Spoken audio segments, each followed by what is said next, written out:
மலேசிய இந்து சங்கம் புதிய அத்தியாயத்தை நோக்கி.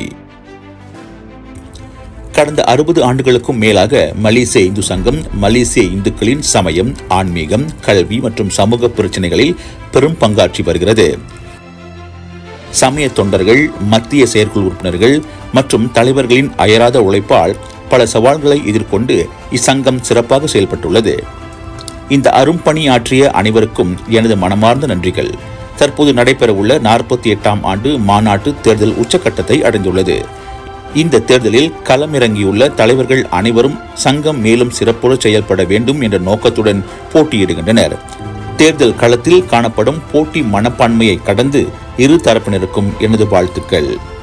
நடந்தது நன்மைக்கே, நடப்பதும் நன்மைக்கே என்ற முதுமொழிக்கு இணங்க கடந்த கால அனுபவங்களை பாடமாக கொண்டு எதிர்காலத்திற்கான சிறந்த திட்டங்களை வகுப்போம்.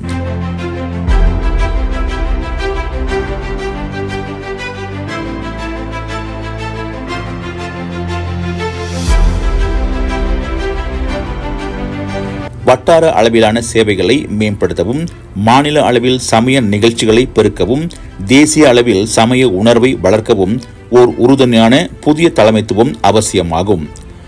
மலேசிய இந்துக்கள் அனைவரும் ஓரணியில் திரண்டு புதிய தலைமைத்துவத்தை ஆதரித்து மலேசிய இந்து சங்கத்தை மறுமலர்ச்சி பாதைக்கு கொண்டு செல்வோம். சமய உணர்வுடன் ஒன்றுபட்டு இந்த திருநாட்டில் இந்திய சமூகத்திற்கான மேம்பாட்டிற்காக இணைந்து செயல்படுவோம். மலேசிய இந்து சங்கம் மேலும் வளர அனைவரும் ஒன்றிணைவோம். வாழ்க வளமுடன். நம்முடைய நோக்கம் ஒன்றே ஒன்றுதான். இன்றையிலிருந்து சமயத்தை வளர்ப்போம், சமயத்தை வளர்ப்போம். நம் ஆலயம் நமது உரிமை, நம் ஆலயத்தின் நிலம் நமது நிலம். அதற்கு ஒன்றுபடுவோம். ஒன்று கூறி விடைபெறுகின்றேன். இன்பமே சொல்க, எல்லோரும் ஆள்க.